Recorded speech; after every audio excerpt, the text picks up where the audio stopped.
আর ইসালের সওয়াব হিসেবে পৌঁছাতে থাকে। তাহলে লা তুশরিকু বিহি শাইআ, আল্লাহর সাথে শরীক করব না, ইবাদত করব আল্লাহ। আয়ের মধ্যে প্রথম নম্বর ইবাদত আমরা যদি ধরেন এই কোরআন, প্রথম নম্বর ইবাদত হবে কোরআন। এই যে আমাদের কাছে চলে আসছে পবিত্র রমজানুল মুবারকের মাস, এখন যে আমাদের চলছে রজব মাস, আমাদের উপর যে নামাজটা ফরজ করে দিয়েছেন কোন মাসে? রজব মাসে। তাহলে কোরআনুল কারীম কোন মাসে সবচাইতে বেশি তিলাওয়াত করা হয়? পবিত্র রমজানুল মুবারকের মাসে। হযরত দাউদ আলাইহিস সালামকে এত সুমধুর কণ্ঠগুলা দিয়েছেন। দাউদ আলাইহিস সালাম যখন ওনার জাবুর কিতাব যখন পাঠ করতেন, উড়ন্ত পাখিগুলা জাবুর কিতাবগুলা শুনতো, বলেন না সুবহানাল্লাহ। পশু পাখিগুলা এগুলা এত মনোযোগ দিয়ে শুনতো। আর আল্লাহ রাসূল আকরাম সাল্লাল্লাহু আলাইহি ওয়াসাল্লামের সাহাবী হযরত আবু মুসা আশআরী রাদিয়াল্লাহু তাআলা কে বুখারী শরীফের মধ্যে এসেছে, এত সুমধুর কণ্ঠ, জাবুরের মতো কণ্ঠ দিয়েছেন হযরত আবু মুসা আশআরী রাদিয়াল্লাহু তাআলা কে।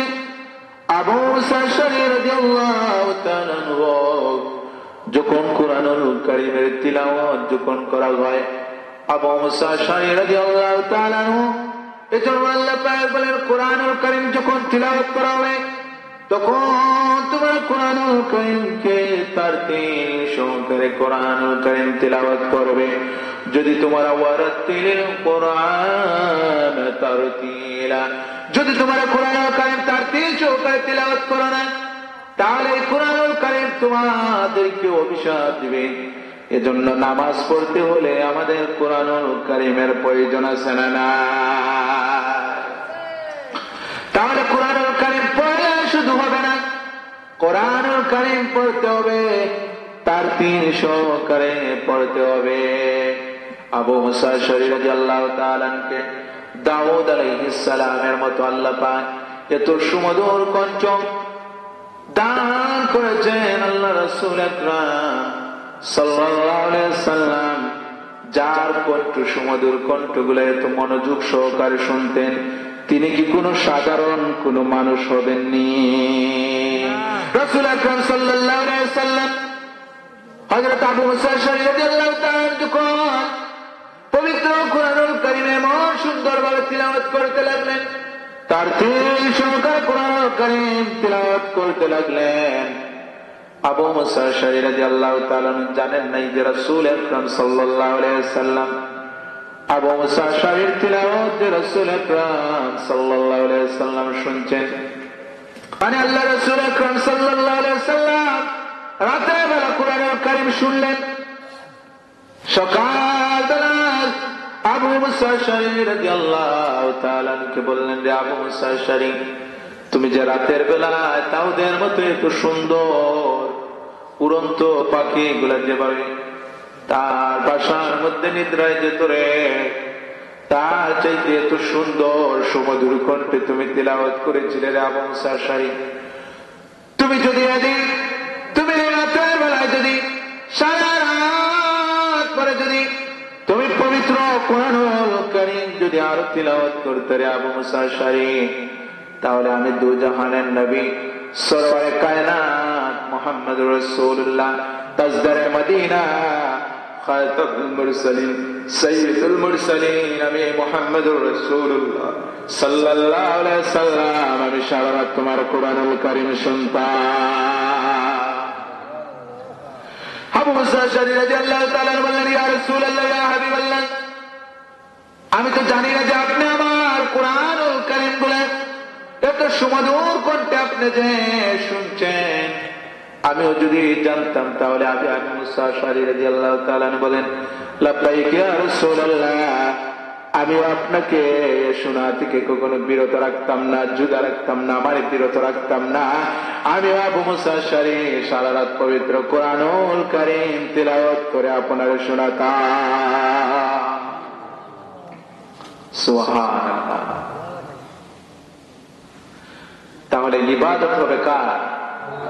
তার মধ্যে পবিত্র কুরআনুল কারীম হচ্ছে একটি ইবাদত। এভাবে যদি সংজ্ঞা দেই তাহলে রাত চলে যাবে, দিন চলে যাবে। যিনি হলেন ইমামুল মুরসালিন, সাইয়্যিদুল মুরসালিন, খাতামুল মুরসালিন মুহাম্মদুর রাসূলুল্লাহ সাল্লাল্লাহু আলাইহি ওয়াসাল্লাম ফজরের নামাজের পর যখন ইলমের চর্চা করতেন, তখন ফজরের নামাজের পর বর্ণনা দিতেন, তখন সাহাবায়ে কেরাম প্রশ্ন করার পর জোহর চলে আসতো।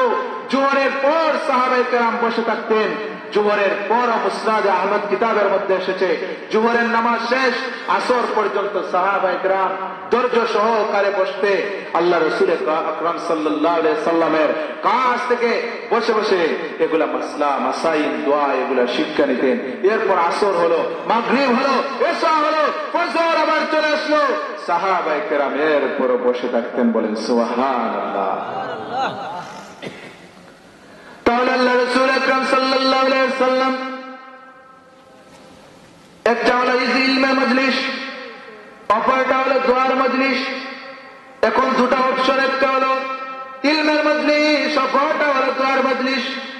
মাররাতাইন বিমজলিসাইন মিশকাত শরীফের হাদিস, আল্লাহ রাসূল আকরাম সাল্লাল্লাহু আলাইহি সাল্লাম ইলমের মজলিসে যাবেন নাকি দোয়ার মজলিসে যাবেন? দোয়া হলো আদ-দুআ মুখুল ইবাদা, দোয়া হলো ইবাদতের মধ্যে মগজ। এখন হলো নামাজ আপনি ইবাদত, একটি হলো দোয়া, অপরটি হলো ইলমের মজলিস। এখন অপশন হলো দুটা, একটি হলো দোয়ার মজলিস, অপরটি হলো এভাবে ইলমের মজলিস। এখন রাসূল আকরাম সাল্লাল্লাহু আলাইহি সাল্লামের হাদিস থেকে বর্ণনাটা পাওয়া যায়, একটা দোয়ার মজলিস, আলিম উলামাগণ দোয়া করছেন, আল্লাহ রাসূল আকরাম সাল্লাল্লাহু আলাইহি সাল্লাম দোয়ার মজলিসে যান নাই। মাররাতাইন বিমজলিসাইন, দুটো মজলিসের মধ্যে একটা আপনার আমার মতো এভাবে ইলমের মজলিসের মধ্যে শরীক হলেন। বলেন সুবহানাল্লাহ। কেন দোয়ার মজলিসের মধ্যে গেলেন না? আপনার যদি এমন হয় এক বাড়িতে দোয়ার মজলিস, অপর বাড়িতে যদি ইলমের মজলিস হয়, তাহলে আপনার সরাসরি সময় মাথার মধ্যে আপনার এটা স্মরণ হয়ে যাবে যে দোয়ার মজলিস থেকে আমি ইলমের মজলিসে বসে যাব। আর ইলমের মজলিসে কেন বসে যাব? কারণ আপনার যদি আগে মাসলা মাসাইল গুলা যদি জানা হয় না, তাহলে দোয়া আপনি কিভাবে করবেন বা আপনি বিধিবিধান কিভাবে মানবেন? রাসূল আকরাম সাল্লাল্লাহু আলাইহি সাল্লাম ইলমের মজলিসে গেলেন, গিয়ে ইলমের মজলিসে গিয়ে ইলমের বয়ান গুলা দিলেন। কেন দিলেন?